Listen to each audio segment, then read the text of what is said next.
pretty soon about a very disturbing story that I heard today. And what it made me realize is that if you ask everybody you know if they have a Scientology story, it's really incredible how many of them do have their own Scientology story. Now, here we are at Big Blue, as they call it, the headquarters or one of the headquarters. I don't know exactly how it works because it's partially in Florida and partially here. But one thing I want to show is that this area is surrounded by hospitals. Okay, we have Kaiser Permanente there, all over there. And then further down the road, we have Children's Hospital, multiple buildings. And we also have Hollywood Presbyterian. So there's a lot of medical stuff. And today what I'm going to be focusing on is that we all need to ask everybody we know about whether they have any Scientology stories. And because each person alone, with their story of abuse, of manipulation, and all the crimes of Scientology, most of those people feel like they just had an isolated experience. That, this weird thing happened, and they don't necessarily have a context for how it fits in to the whole Scientology enterprise. And it's through channels like this and various documentaries that have been made where people start saying, yeah, that happened to me, that happened to my friend. I'm kind of seeing a pattern here. And it's important to note those patterns because, there will probably come a day when Scientology needs to pay for its crimes. And we need to notice what those crimes are as they are occurring and after the fact. That's the best way to prevent them and to prosecute them after they happen. And at the very least, this pattern of criminal abusive behavior, hi, criminal abusive behavior apologist, the very least we can do is bring awareness and hopefully shame upon the perpetrators. And we do see the shame in the way these people hide their faces, because nowadays the worst thing that you can be out in public for most people is a Scientologist. So these people don't want friends and family, neighbors, to see them on YouTube participating in the rituals, the scams of this cult. So I'm asking everybody, start making it a normal thing to ask everybody that you know what their stories are about Scientology.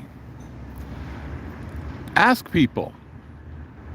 So this morning I was talking to a friend, and my friend had a daughter who was born with certain health issues and spent many, many months at Children's Hospital right by here. Somehow, Scientology had infiltrated Children's Hospital, probably calling themselves volunteer ministers, something like that. My friend didn't know exactly how the Scientologists got in.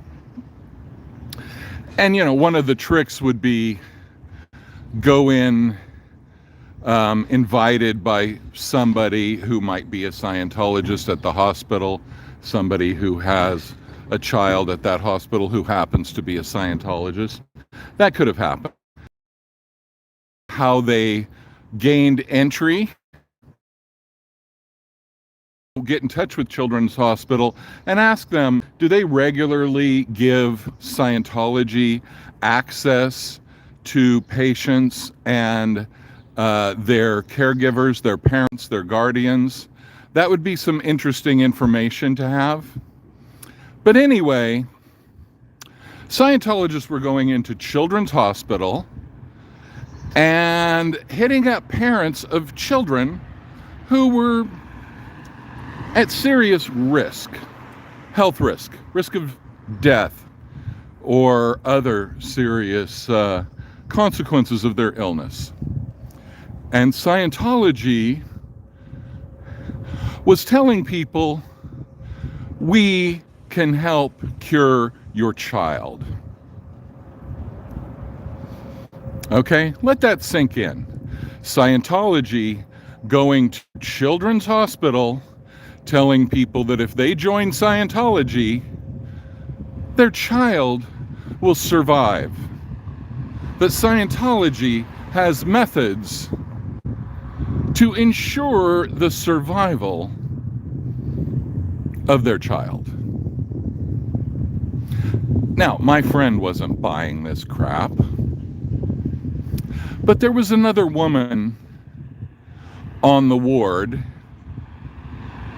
who had a child that was deathly ill, who decided to actually join Scientology in the hopes that her child would be saved because of some miracle healing provided by Scientology.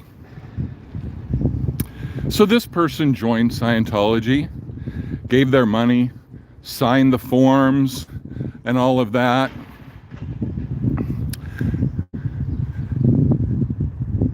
And her child ended up dying.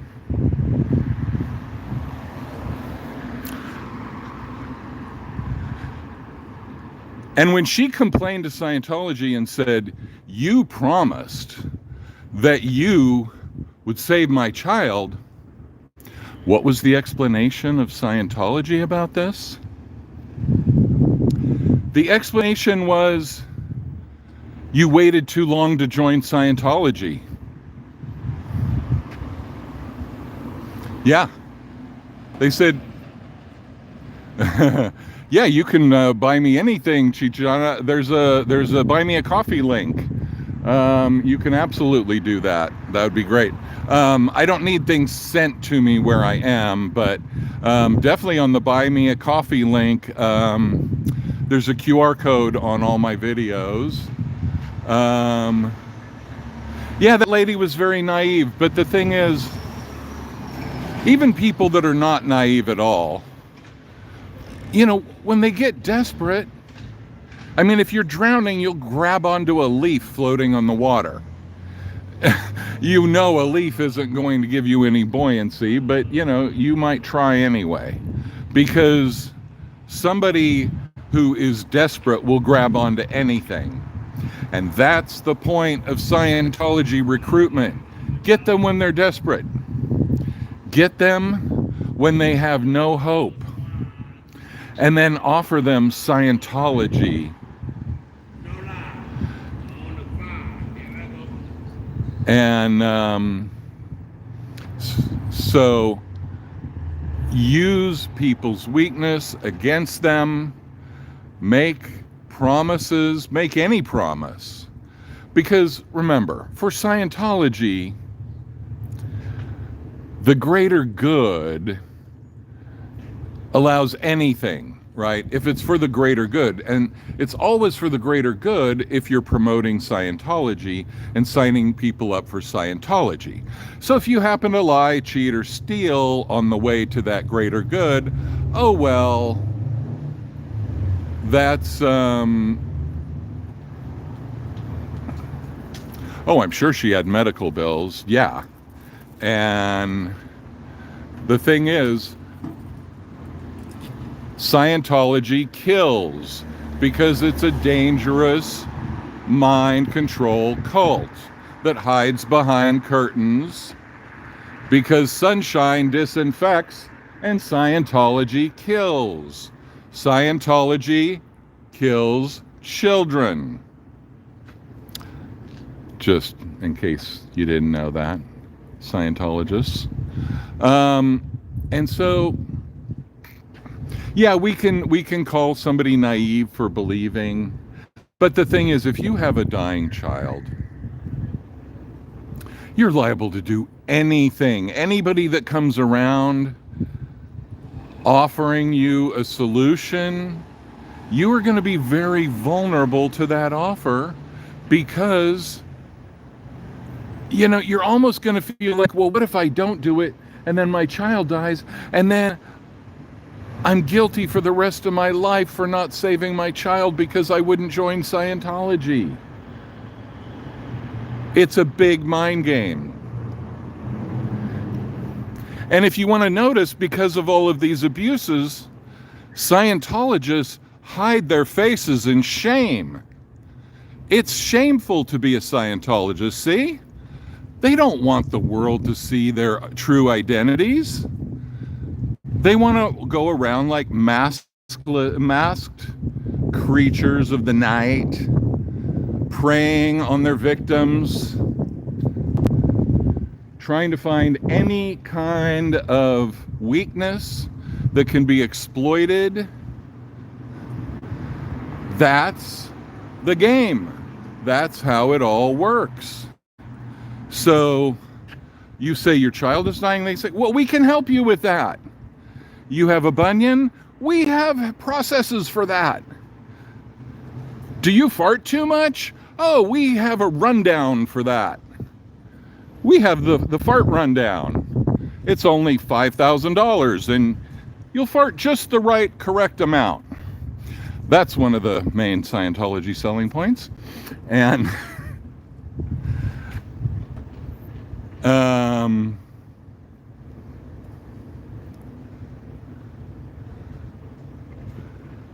of course, I'm not polka.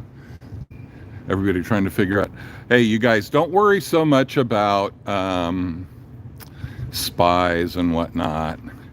There are going to be spies, agent provocateurs. There's going to be all that kind of stuff.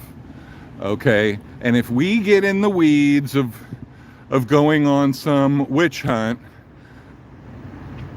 then we're just losing our focus against them. Anybody doing the bidding of Scientology is going to be very obvious very quickly because they don't really have the ability to vary their methods that much. And so there's always going to be a point where it becomes obvious that they are a tool of Scientology. Now, as for Do8, I really don't think so. That guy has some relentless, but you never know. I mean, if somebody were to be a Scientology spy, or hired by them or whatever, they would probably be kind of awkward, kind of over-eager, overly friendly, trying to get information, or they would be overly radical. Yeah, Kimberly, I agree with you. No, he's a cool dude. I was out here with him yesterday. Not really together, but just kind of like crossing paths. And he was out here when they arrested I believe Solomon and somebody else, and had them in handcuffs right here about where I'm standing. And oh my God, he was giving the police some shit that I would not give them. But yeah, well, whatever. I mean, some people are filming protesters because that's more entertaining than these Scientologists. But whatever. Anyway, I can't be bothered to worry if that's what somebody's doing. You know, karma is a boomerang, and a boomerang that will kick you in the ass and hit you upside of the head without me having to do a damn thing. It'll just do it on its own. So it's just universal law, I would say. But anyway, so you imagine telling a woman with a dying child that if you join Scientology, your child will not die. And then you have the gall to tell that same person after their child dies, oh, you didn't join quickly enough. You resisted me. Yeah, DOA is a good guy. Okay, well, whatever. You know he's paid by somebody, then how do you know that? And who's he paid by? And whatever. It really doesn't matter. Because the thing is, anybody that's putting this stuff out, even if they would be working for Scientology or something, Scientology has no case. Scientology has nothing to say. If they did, they'd be out saying it right now to me, being broadcast to the world. But they don't do that because they can't deal with transparency. They can't deal with anybody not towing the party line. And all they can say is, what are your crimes? And you're a suppressive person, and you're a religious bigot, and all this crap. Okay.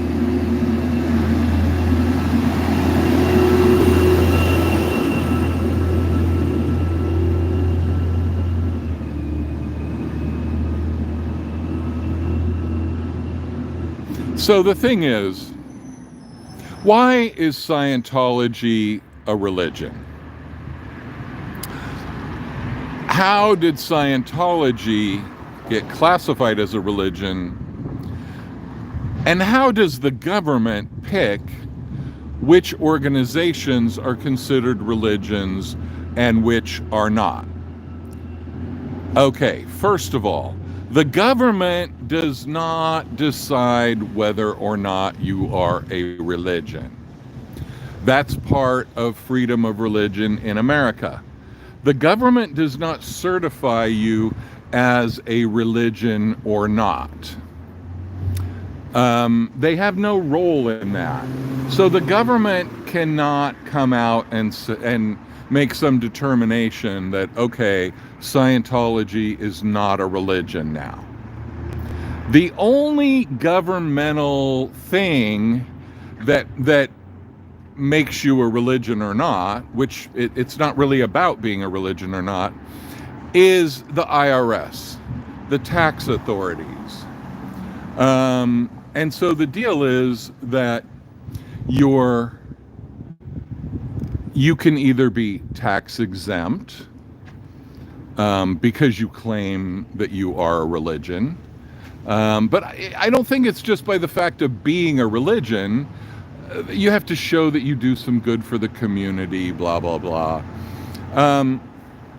So it's kind of like being a charity. I don't know legally if it is a different kind of classification than charities. I don't know how that works on the legal level, but the IRS isn't certifying that, yes, this is a bona fide religion. What the IRS is doing is just giving tax exemption or denying to give tax exemption. Okay, so the question of whether it's a spiritual group, a religion, whatever, is something the government stays out of. They focus on, do they get a tax exemption or not? And that's it. Okay, so how did Scientology get a tax exemption? Well, for a long time, Scientology was denied a tax exemption and treated like a business, because that's what they are. They are a business, a for-profit business, and they are a scam. But L. Ron Hubbard said, you know, if you really want to make money, start a religion. That's the way to really do it. And so what happened is the IRS was not giving them religious exemption for years and years, maybe decades. I don't know the exact number of years. And Scientology still didn't pay their taxes because they were fighting this. So they owed more money in taxes, in the over $1 billion, maybe more than $1 billion, I'm not sure, but they owed more money in back taxes and penalties and all of that than all of the money that they possessed, all the assets that they possessed. So basically, if the IRS was going to enforce this tax debt, Scientology was going to disappear. They were going to have to sell off all their assets, and they were going to have to go away. But as we know, Scientology will do anything for that not to happen. Cults don't just go away and say, oh, you got me, okay, the law. And so what happened was, hundreds of Scientologists, maybe thousands, filed individual claims around the United States, lawsuits against individual IRS agents, employees, and they deluged the IRS with so many lawsuits that the IRS just didn't know what to do. And so,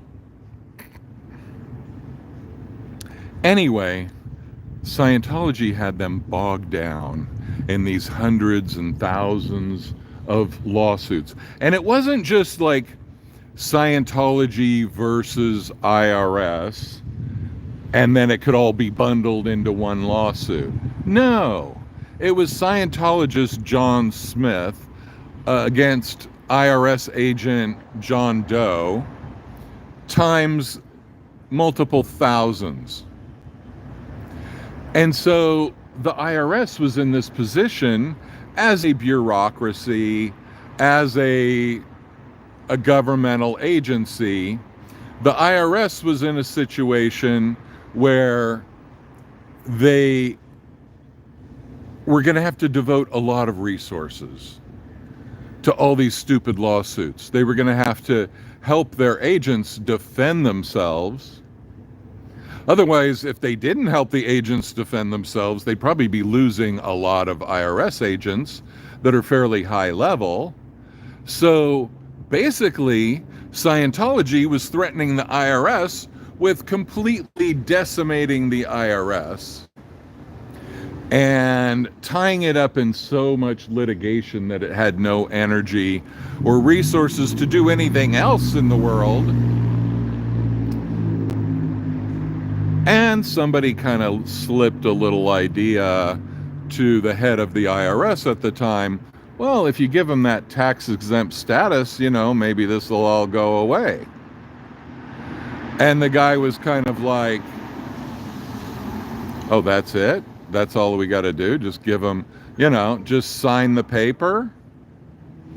Scientology likes to make you sign the papers, just like those World War II movies. And so the IRS granted tax exempt status to Scientology, and then Davey Mismanige went on stage, and oh my God, he played that up to the max. You can see it on YouTube. The war is over, victory is ours, whatever. And so that's how they could then claim they're a religion with a little bit more authority, a little bit more backing them up, because now the IRS had given them that tax exempt status. So all those billions of dollars of fees went away, the back taxes went away, and they were free then to start a whole new level of fundraising.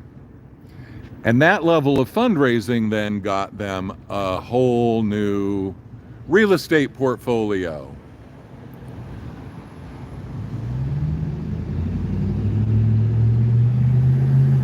So, yeah, I'm just kind of watching you guys have your little discussion about this stuff, but let's all just stay mellow, and I would say let's just not worry about spies.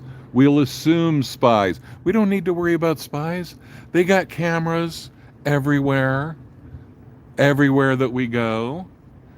And so, you know, we know we're being spied on. And for however boring it can be watching Scientologists go about their daily life, it's going to be more boring watching me from a distance talking into my phone. So film me, Scientology.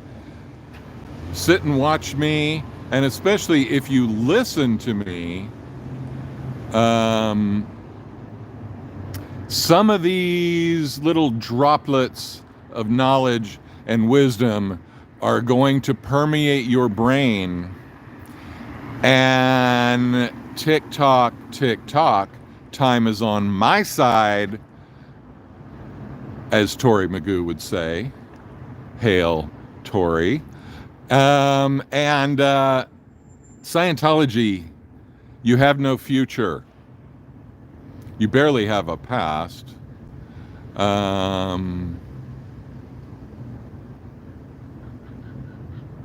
Well, somebody has to listen to me, because their spies are required to keep an eye on all the SPs, especially if they are projecting their SP message out to the world.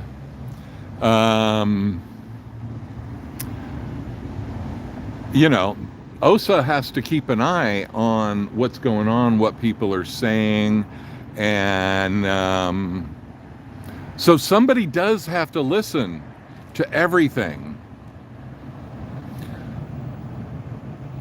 Okay, you guys, let's not get into a big Chris Shelton debate. Just let Chris Shelton have his lane. Everybody can have their lane. Okay, this freeway is wide enough that, you know, the one thing we don't need is to put all our focus on the differences between different factions in the movement to expose Scientology. Okay, there's enough room for everybody, and we don't need to be allied with everybody.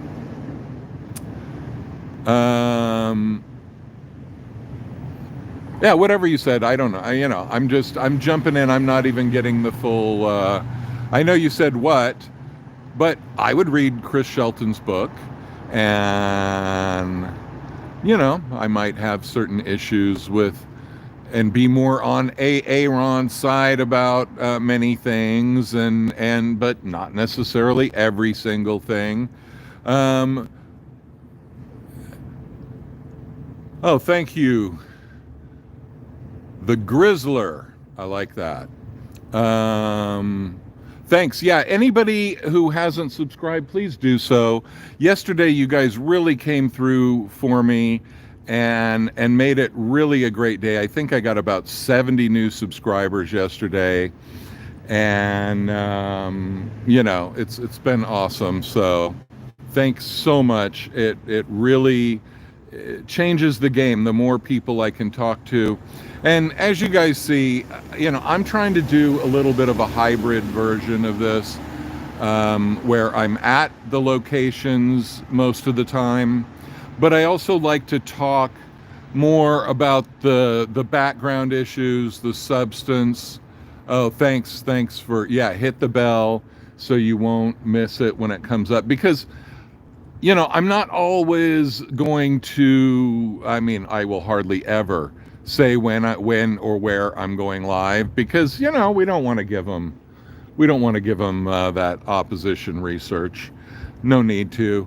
So I just pop up live just whenever.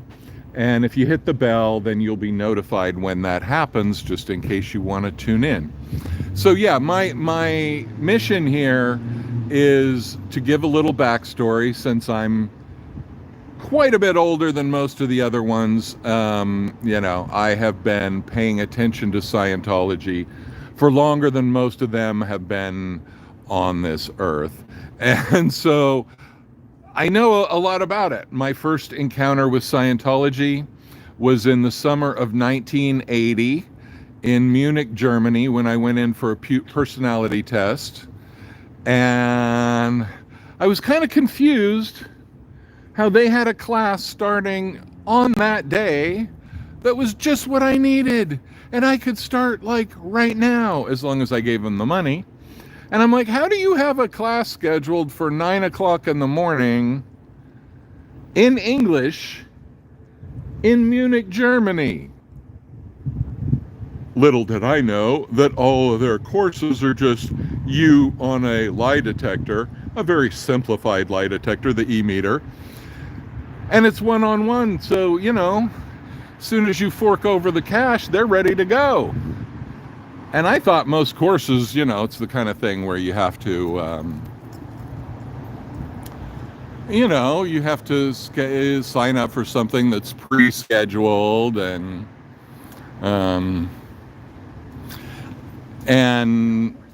no. In Scientology, they will take your money anytime. They're ready to begin now. Just give them the cash and they will go. We will keep the babies off of this. Not that I have to, but whatever. Nice to see the smiles of the passersby. You can tell who is not a Scientologist, because they always give you that look to let you know, I'm not one of them, I'm just walking through here. And it's really cool how subtle the look can be sometimes. Sometimes they give you that little look of like, yeah, these people are crazy, aren't they? This place is whack, isn't it? Right? Other people just give you a little smile or a little nod or whatever. Thanks, Mrs. Valentine. Yeah, you work for a company, they were all Scientologists. Where I also talked to another friend recently who owns their own company, and Scientology came in the guise of the Scientology business consultants. And so one of Scientology's scams is to hit up sole proprietors, people most famously like dentists and chiropractors. So ask your dentist or chiropractor if they have any affiliation with Hubbard, I think it's called Hubbard Business Technologies or whatever. There's something else called WISE, like the World Institute of Scientology Enterprises. I'm saying that off of my head. Please correct me in the comments if I got that wrong. But anyway, one of the avenues, so Scientology has a lot of other avenues for bringing people in. Besides going to Children's Hospital and manipulating the parents of terminally ill babies, although that is a very good recruiting strategy that Scientology has made a lot of use of, it's not their only strategy. So the business strategy is to go to these people like dentists, chiropractors, doctors, whatever. Yeah, Richie, that's what made me want to talk about it. Yeah, and so they, these people like doctors or whatever, they don't know bookkeeping. And yeah, the arrogant person, yeah. I mean, the arrogance of Scientology. And if you haven't seen that Chinese, the British piano player dealing with the Chinese people that started going berserk because he was filming them, even though they were filming him in England, the arrogance of the people in that video. Oh no, they do not like outside shrinks. No, psychs are the mortal enemy of Scientology. Psychs meaning psychologists, psychiatrists especially. And of course they're back in the Hubbard thing of, before One Flew Over the Cuckoo's Nest exposed all the mental health misdeeds. I mean, obviously psychiatry does have a dirty history, absolutely. Lobotomies and electric shock therapy, they messed up a lot of people. And, just because Scientology hates psychiatry doesn't mean I'm going to be in favor of everything psychiatry's ever done. But so the thing is, yeah, they get these people from businesses, dentists, doctors, chiropractors, and oh yeah, Jehovah's Witnesses are pretty bad too. And I've been thinking about interviewing some of them because they're standing out on the street, passing out their watchtowers. So they are accessible. But I don't have all the talking points at the top of my head against Jehovah's Witnesses. If you want to see some funny stuff about Jehovah's Witnesses, check out the comedian Kurt Metzger. He grew up as a Jehovah's Witness, and he has some really funny stories where he incorporates his Jehovah's Witness past into his comedy hilariously. It's really great. Kurt Metzger, check him out. He's a really funny guy. You're a Mormon, you live in St. George. Are you one of those polygamous Mormons or just like a regular one? You been in Scientology, Mrs. Valentine? Are you proud to be a Scientologist? Don't have a mask on, you're not hiding your identity. That's a good sign. That's a proud Scientologist. That's not like these cowards. That's a dauntless and defiant one. 2000. Oh, Jehovah's Witnesses. Oh, yeah. So you got disfellowshipped? Thanks, The Other Side of Life. I love that name.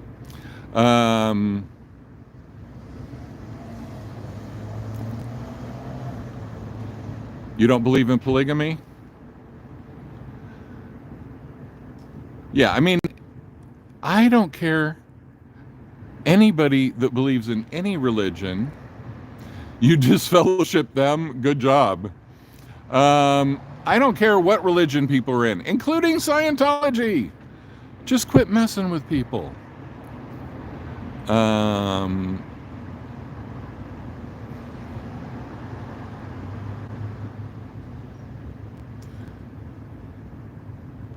Yeah, those Jehovah. I remember asking a Jehovah's Witness kid when I was in about fourth grade or something about not getting presents, and he was just acting like, "Well, we just get presents all the time, like what's so special about Christmas or your birthday? Like, we just get presents at random times."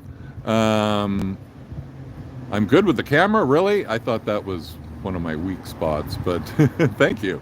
I'll take it. Um, I'll take any compliment, even lies. Like the song says, tell me lies, tell me sweet little lies. Tell me lies. The theme song of the new generation of Scientology. Which, of course, if it's the new generation of Scientology, that would mean their theme song would have to come from the 70s. So anyway, this friend of mine has these Scientologists come in talking about Fleetwood Mac, exactly, talking about selling them consulting services, selling my friend consulting services. My friend is quite able to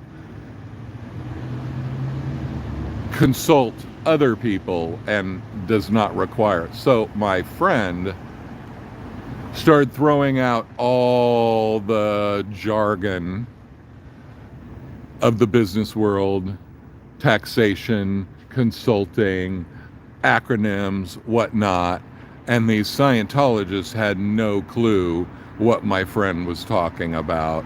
So my friend said, yeah, I think you need to hire me. I don't need to hire you, kind of thing. So funny.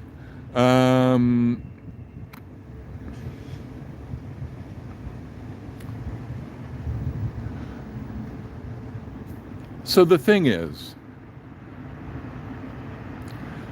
Scientology will stoop as far as prowling around children's hospital for parents of dying children, because that is a weak position to be in life. And that guarantees, Scientology is always trying to find people's ruin. Find your weak spot. Find the thing that's causing you the most distress in your life. That's what Scientology preys upon. They prey upon the weakness of their victims, like all predators. Predators look for weakness.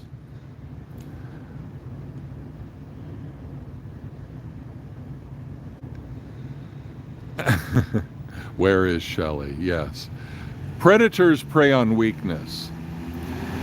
A lot of times what Scientologists need to do to find these weaknesses is they need to go grab people off of the street, talk them into taking a personality test, try to sell them a book and a course, find their ruin, and all of that.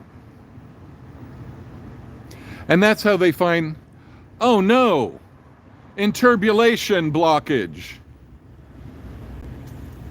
They're very security conscious. They don't want to let you in unless you have been absolutely cleared by the Gestapo. Hallo Gestapo, wie geht's? Bist du Gestapo oder Stasi? Maybe Stasi. But, they're making sure that they're keeping everything very clean, keeping all the undesirables out.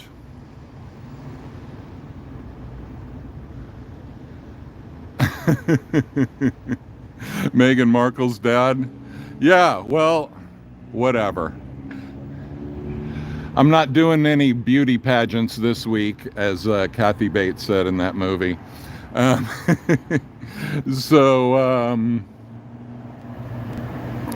thank you, Mrs. Valentine. Are you German?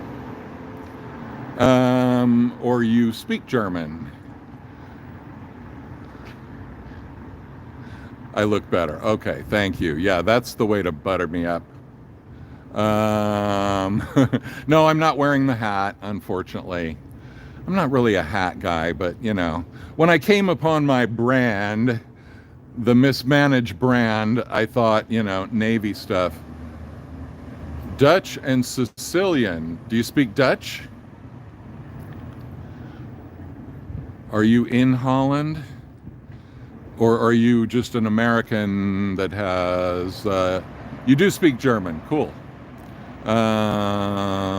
From Hamburg. Yeah, does he know Norderstedt? Oh, Amsterdam. Ik spreek een klein beetje Nederlands.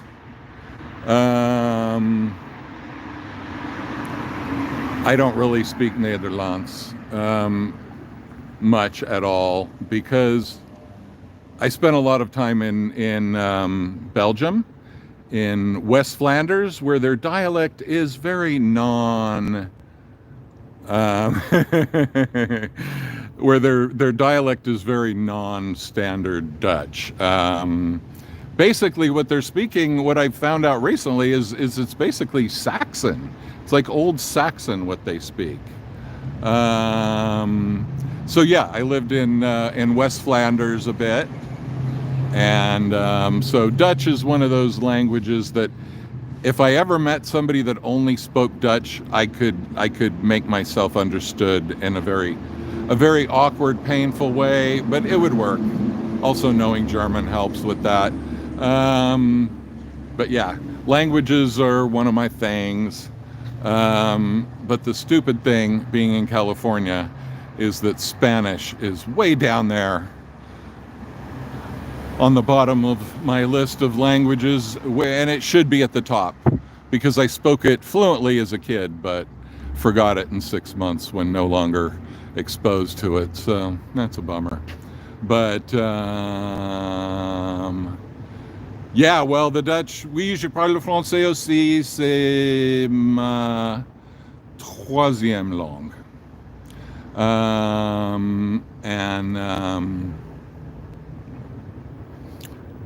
So yeah, I'm into that whole thing. My best foreign language is Swedish by far. Thank you, Mrs. Valentine. Loving your compliments. You know, I'm like a little puppy, man. You start giving me compliments, I'll be your best friend. Don't worry about it. We're just killing time because all these Sea Org people are supposed to be out having lunch out here. Where are they? Isn't there some Scientology dynamic where you're supposed to eat food? One of these things that Scientology does, like, you know, they'll have these rules for happiness or whatever that are so obvious and dumb, like, it is good to breathe. Breathing helps your body get filled with oxygen. So please remember to breathe. Washing your hands is a good thing. They'll have these stupid things. Rule number 1, breathe. And rule number 2, wash your hands. Rule number 3, wipe your ass. And, you know, it's just like, what the hell are you talking about? Like, we know this stuff, dudes. Anyway, welcome to the post-apocalyptic world that is Scientology.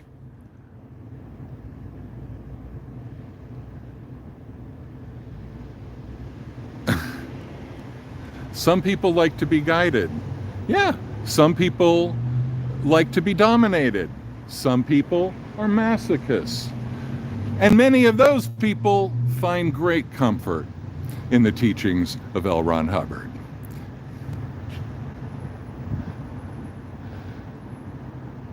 It's, so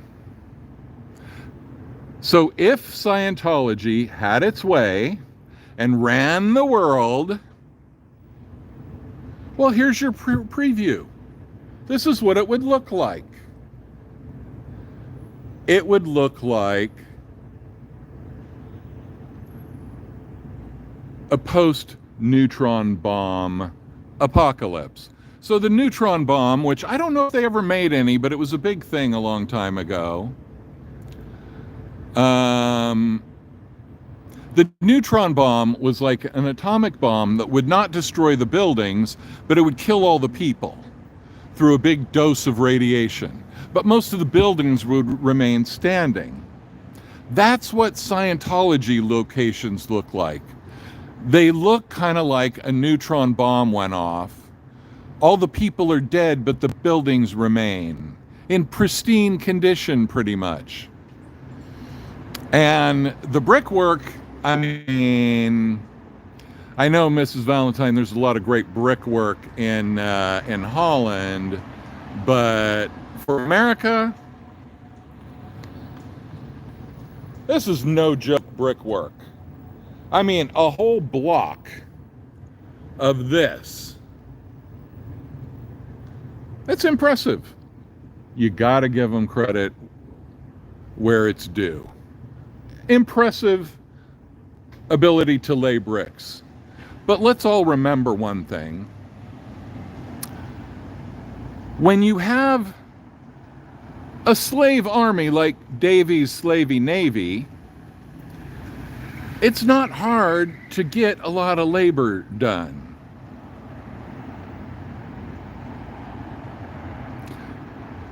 Like Louis C.K. said in his rant about slavery and whatnot, if you don't care about people and you're willing to throw endless amounts of human death, suffering, and misery into a job, you can build beautiful things.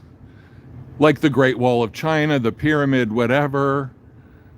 It's slavery that built those things, and it's probably most likely, given where we're at, it's slavery that built this brick road.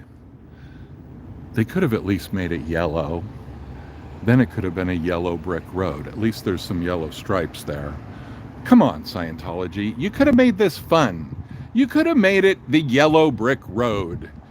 Oh no. But then what would have happened is that people would come to see the yellow brick road and intrude upon the meditative calmness of Scientologists pursuing their ecclesiastical studies. And we wouldn't want that to happen. We also wouldn't want people saying, "Hey, dude, I know you from high school. What are you doing here?" So, one thing about a cult is they try to separate you from any other support system out in the real world. That's what they're all about. If you have a support system, if you could call mom and say, "Hey mom, they're being mean to me here at Scientology. I'm kind of thinking I don't know whether I should stay here." Then mom might say, "Yeah, just come home for a little while and take a break and whatever." No. That would make mom a suppressive person. You must disconnect from mom now. You must not talk to your mother. Your mother is putting your entire eternity in danger. And remember, she's only your mother in this life. She's not really your mother. She's just a random person who carried your zygote or whatever. Got a weird word, clear, zygote. Don't listen to her. She's a suppressive person. And then you think, oh, well, yeah, you're making a solid point there.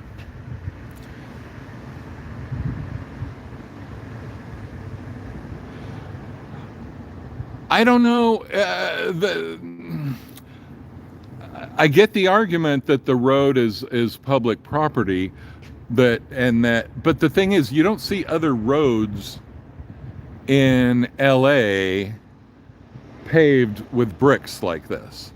I mean, this is a really expensive project compared to just putting down asphalt.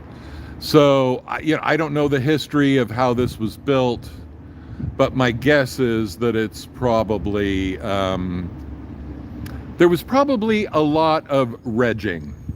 Regging, everybody, regging, beware of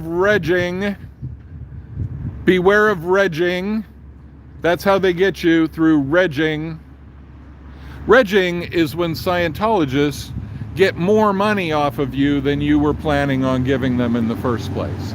That's what regging is. Beware of regging. That's how Scientology steals your money. Regging. It's registering you for things that you don't want to do and giving you a very high pressure sales process, not just a sales pitch, but an entire full court press. And so that's why one thing, if you've had any dealings with Scientology, you will notice that you get invited to a lot of events. And as Diane in Ventura remarked, and I can't wait to get to Ventura and see her, so if you're here, Diane, I am coming in your direction eventually. And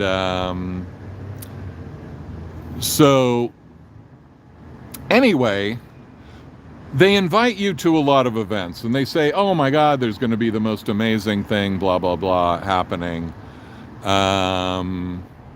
There was going to be something on this lawn like last week or the week before.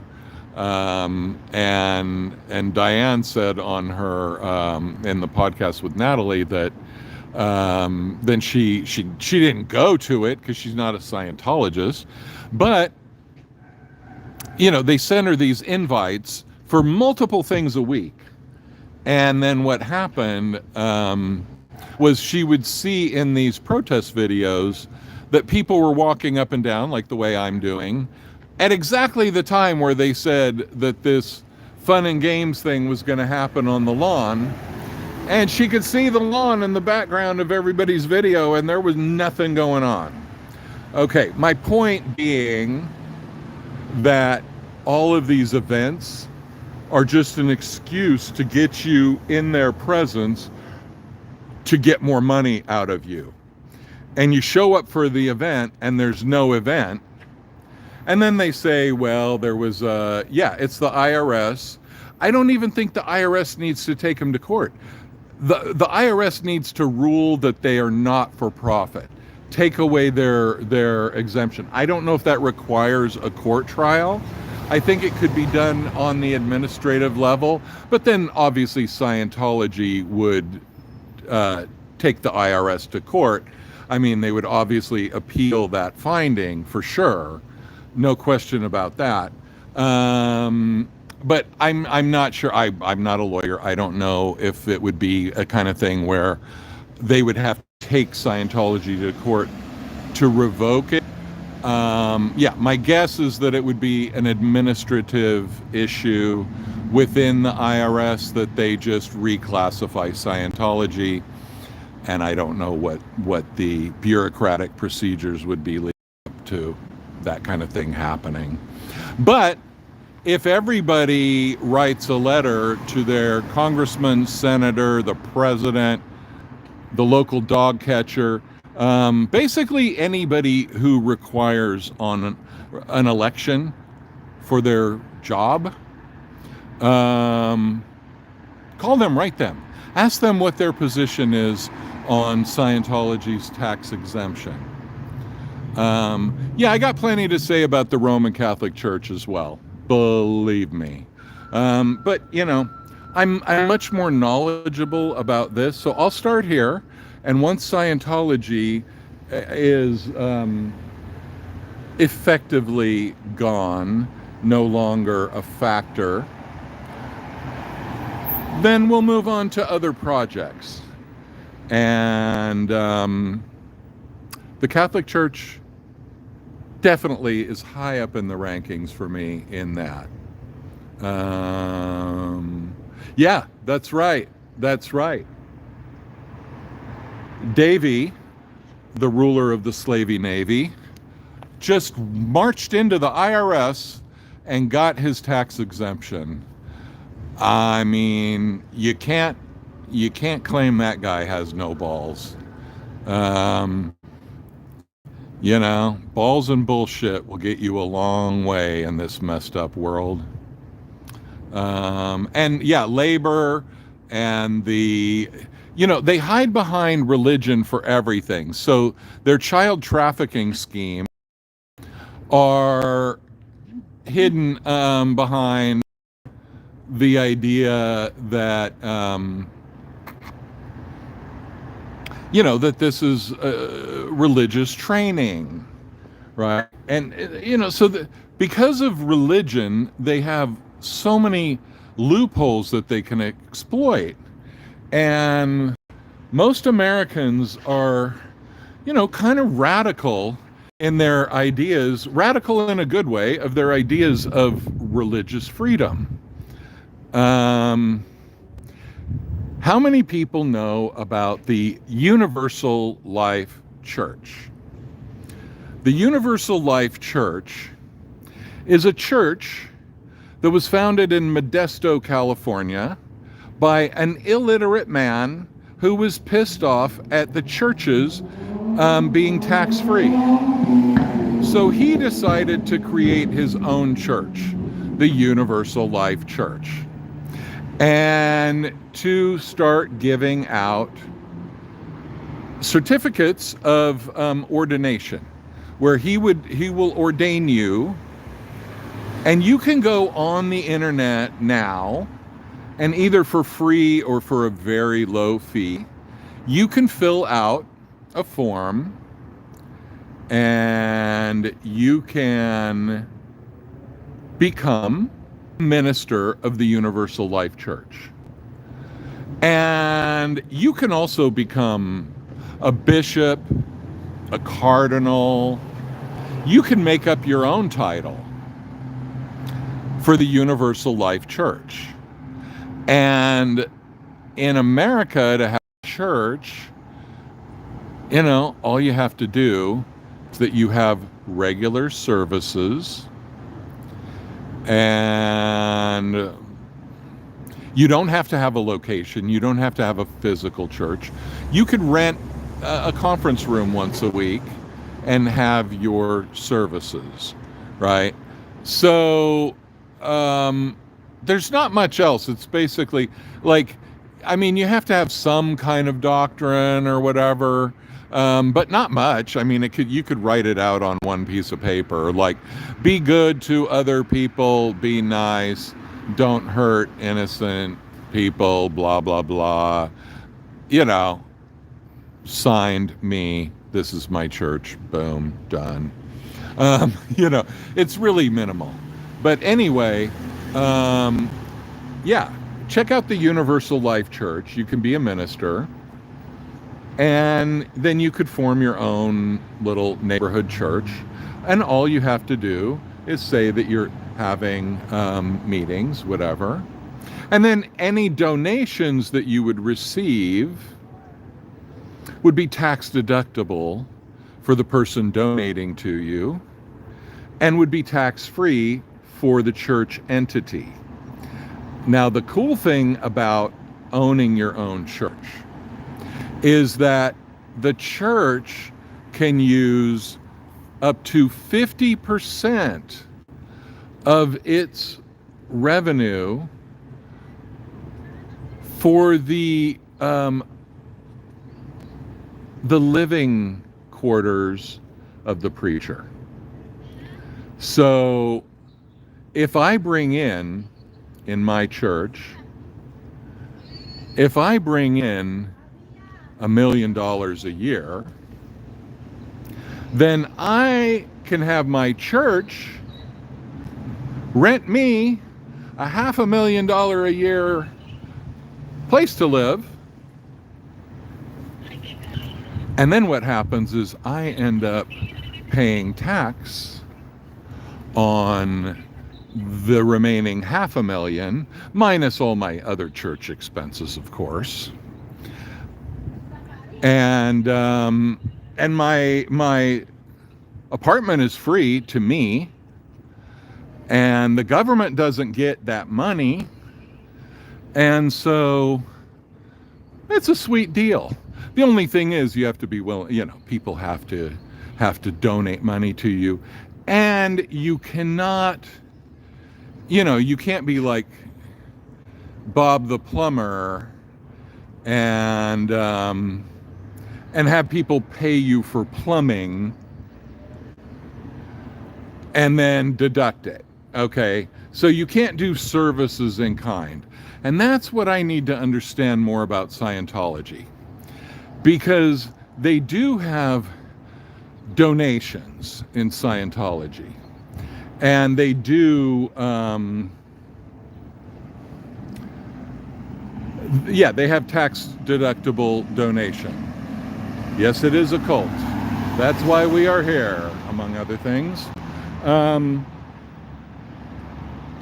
But most of Scientology is pay to play. You're paying for services. Oh, look, all of a sudden, we don't need the blockage of the flow by the secret police. Why not? Yeah, because that slows people from getting into the safe zone, the non-SP zone. People like car 6 XOV087, we don't want people like that, or car 9 EWZ 366. Those people can't be sitting here stuck in some twilight zone between SPs and total pristine freedom. We can't have that. Got to get them in there. Okay? And having these blockages, these N theta blockages here,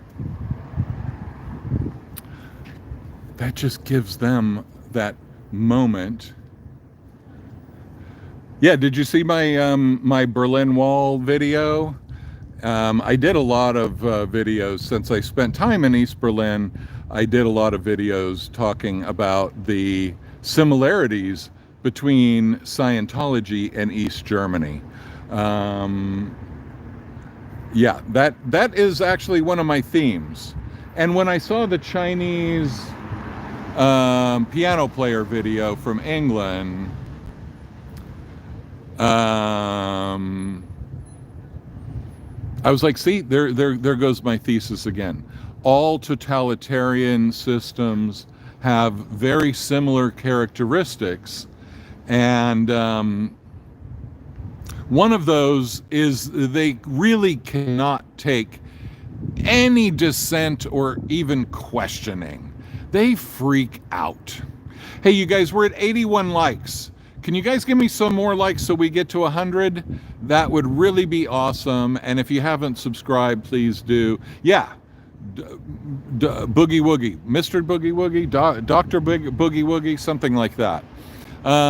Yeah, give me some more likes. 15 more and we're at 100. And then I'll feel all validated and all my insecurities will disappear. And I'll almost feel like my interbulation has receded into the background and I am firmly in the embrace of Xenu's awesomeness. And, we all want those Xenu blessings because Xenu is actually source. If you haven't seen my thought pieces on, oh my God, 94 already. Thank you guys. This is so awesome. We're only 6 away from 100. And look at this guy, interbulated disemparking. I'm sure there must be some Hubbard driving tech. Thanks, Polkaroo. Hi, what's the best thing about Scientology in your opinion, sir?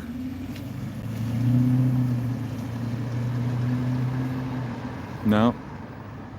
I guess there is no best thing about Scientology. Proves my point, dude. So, yeah, nice car. Flunk, start, absolutely, Polkaroo. Shit, I should have thought of that.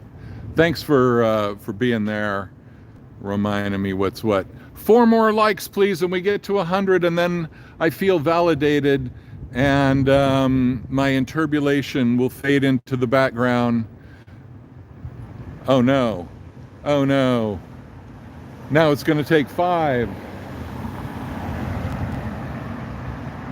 Oh, thank you. 2 more. Now we only need 3. Yay. I think there are Scientologists who wait. Yep, see, it went down again. So that means there's the trolls get on here and they give a dislike, and then that takes it back down. And but then people see the trolls doing that, and that gives them an incentive to like. So fight the trolls by liking me, subscribing, sharing. Yay, 100, we did it. I don't care what the trolls do now. Even if they take it down again, I don't give a shit, because we made it to 100, and victory is mine. And now I will savor 101. That's right, bitches. Talking to Scientology, not you guys. Hey, there's the Gestapo. Gestapo, Gestapo. And they hate Germany in Scientology. Doesn't stop them from trying to get Germans in, but in Germany, apparently, you cannot work for the German federal government if you are a Scientologist, and they ask you. So I heard that online. So anyway, you know, there's a lot of things like that for the average American, I'll tell you, to be honest, when I heard about Germany messing with Scientology, and I'm talking like in the 80s or something, and I had no love for Scientology, but as an American, and like I said, most Americans have a pretty strong freedom of religion bias, that when I heard how Germany was messing with Scientology, my first reaction was to defend Scientology. To be like, no, religious freedom means any religion is okay, and the government messing with religion is not cool. And it wasn't that I was pro-Scientology, but I was pro-religious freedom. And I think that psychologically for a lot of Americans and a lot of other nationalities, that idea of religious freedom allows Scientology to get away with a lot of bullshit. And so they can use that religious freedom thing to their benefit. And people who haven't really taken the time to educate themselves about the cult, you know, will tend to just go for the religious freedom argument. That's why Scientology will always come out with, you're a bigot, you are a religious bigot. Because most people don't like religious bigots. It's not a redeeming quality. And so if you can just call them that, I mean, they used to just call you gay, but now everybody would just call them homophobic if they did that. So,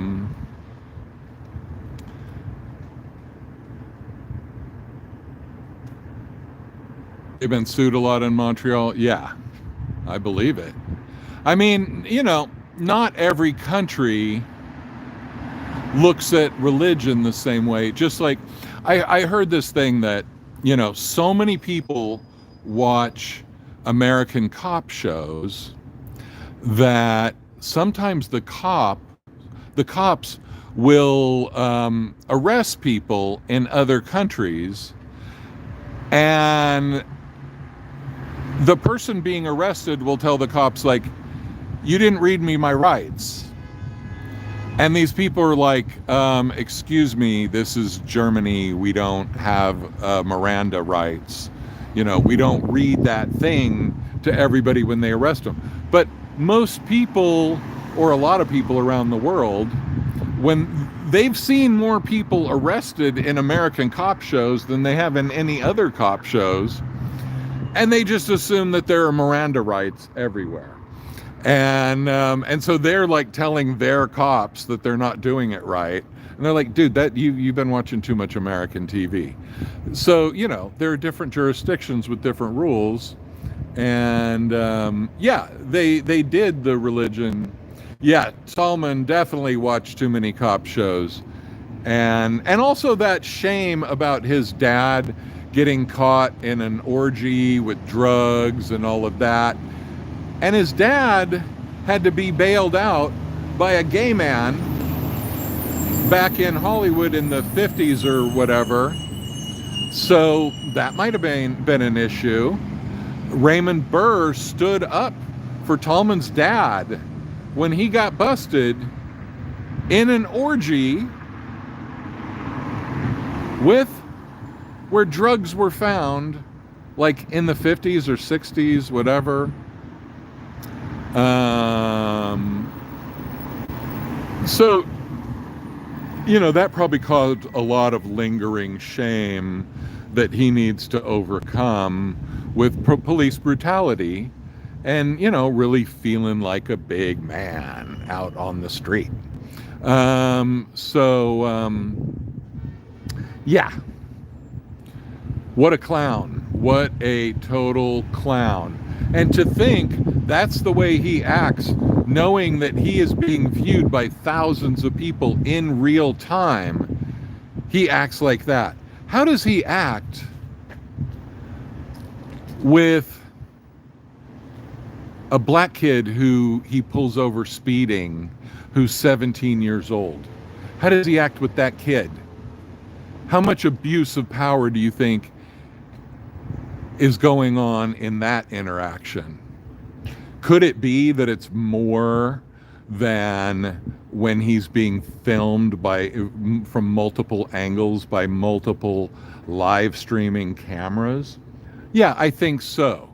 I think a guy like that is probably causing a lot of damage. Thanks, number 111 and 112. You guys are awesome. When I woke up this morning, I had reached 4,000 hours of viewing time since I started this channel a month ago, and reached 1,400 subscribers. Don't know what the number is right now, but thank you guys for watching. It really means a lot. And yeah, the fact that these people are literally hiding from one guy standing here talking to his phone like a maniac. And that will drive hundreds of people indoors, if there are hundreds of people here. That's an open question. But it will drive all of these people indoors into complete turtle hiding in the shell mode. My power is feeling very unsurpassed at the moment. My OT powers are claiming dominion over this whole quadrant of the Galactic Federation as I speak. And by the way, I like that little balcony thing. Did you guys hear the rumors that Scientology was so threatened by non-Scientologists being on this block that they systematically bought up all these houses? And I don't know if that's true. I don't know if any are still in private ownership, non-cult ownership. But when you look at how many cameras are on or around some of these houses, they do look very Scientological. When you do look at the fact that windows are closed, papered over, we see the traditional Scientology fear of transparency and being viewed by the world, right? All papered over, all curtain tech. This one seems to be a little bit more inhabited. Maybe that means it's not yet owned by Scientology. Hey, you guys, leaving your water bottles out there in full direct sunlight, not a good idea for germs. FYI, everybody. Here we go. Our little friend, our little remote Gestapo. Hey, it turned for me. Yeah, back here, back here. That's right, right here, yeah. Say hi to my little friend. Imagine the paranoia of just sitting here feeling so enturbulated by one human. I mean, how fragile must your tiny little ego be if not one person could just stand on the street blabbering like an insane person to nobody, apparently, although to more people. You know what? I would like to see the statistics. Sorry, I can't see anything now because of the glare from behind me, but I would like to see the statistics on how many people are actually watching Scientology TV right now versus watching this right now. I bet you, if we take away all the Scientology TVs around the world that are just 24/7 blaring out Scientology TV, let's take that away. Okay. But, I mean, look on the Scientology YouTube page. How many views do they get every day? And I bet you anything, 90% of those are by Scientologists trying to boost the numbers. And there's probably people sitting there 8 hours a day with 10 computers each. What, did I say 8 hours a day? Scientologists don't work just 8 hours a day. I mean 18 hours a day. Sorry. And they're just playing endless Scientology videos to boost those numbers.